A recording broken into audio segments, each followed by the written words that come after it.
Homie started on the back of my wife being pregnant with the kid. She's actually the founder, so she should be the one here talking this stuff. I just do the numbers. So it started with a mum who didn't want to lose herself during that motherhood stage of her life, which is obviously it's really challenging and really hard. And Jess couldn't see herself going to Wiggles concerts and the like. She wanted to still have her own life and have her own connection to that. And that's where the brand came about. So everything we did originally was around, all right, how do we make sure mums, and even still now, how do we make sure mums, we're connecting with mums and giving them an escape for 10 seconds back to their old life? It was pretty special. So again, we didn't come into it thinking that we had it was a hobby of what we were doing. We thought we're making some kids books. We loved the concept. We didn't think everyone else would. So when we ordered our second range of books, they sold out before they even landed in Australia. So we had done a 6-figure month before we actually had any product.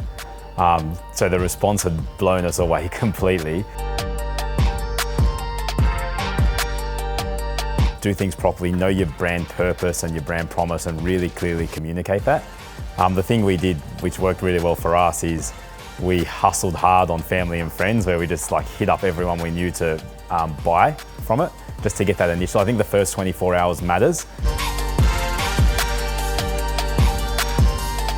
The thing I love about e-commerce is there's some mornings I wake up and there's X dollars in the bank account. It is harder than I guess people make out. It's not as simple as, the money prints itself. And a lot of people don't understand the metrics and the costs that go into running an e-commerce business, just even in terms of cost of goods and products and returns and discounts and change of minds from customers. So there are a lot of costs that go into it. But once you get it to work and once you get that scale, it's obviously a lot easier operation to run than what the service business is. So going to the US was more out of customer demand than anything else originally. So we didn't go and just go, hey, we're going to go try the US and see what happens. We actually did that with the UK and it didn't work as well because we were trying to create the demand. In the terms of actually getting there and operating, it wasn't the hardest thing because we were using 3PL in Australia, so we knew what that was. So we went and researched a whole bunch of 3PLs and got our stock sent over there. And for the most part, we just mirrored the experience. And as long as you understand the provider you're going to work with and you've got some comfort in the 3PL provider, the business doesn't change too much. Probably where the biggest changes are is we had to launch, because we're using Shopify, they don't let us do multiple currency on the one back end. So you had to double up all your efforts on your website. Secondly, as much as we're similar, we're also very different to the US market in terms of how we should talk to the customer and what their expectation is. So you almost have to have a whole nother brand message when you're talking to your US customers. So kind of that nuance between Australian customer and US customer, understanding that it's not exactly the same and massaging your content accordingly makes a difference. My opinion on it is you probably have to do everything at some level, but if you have to pick one, you're going to base it on the kind of business or product you are. So for us, we were a very visual product. It wasn't a product that people would, no one's going and writing, hey, hip hop ABC book as a general search term or anything like that. So it wasn't something that people were organically looking for. So we found for us, we'd go to a Facebook or an Instagram advertising where we're pushing out the image or the product to people and trying to create interest in it. So I think it's very different for different people, but once you find the channel that works, nail down and invest into it. Yeah. So influence is, I think, a huge market at the moment. So we spend a lot of time in the micro space where we could send out 100 books a month for free and got all these people to post on their channels, which we found actually had a lot more engagement than the bigger influencers.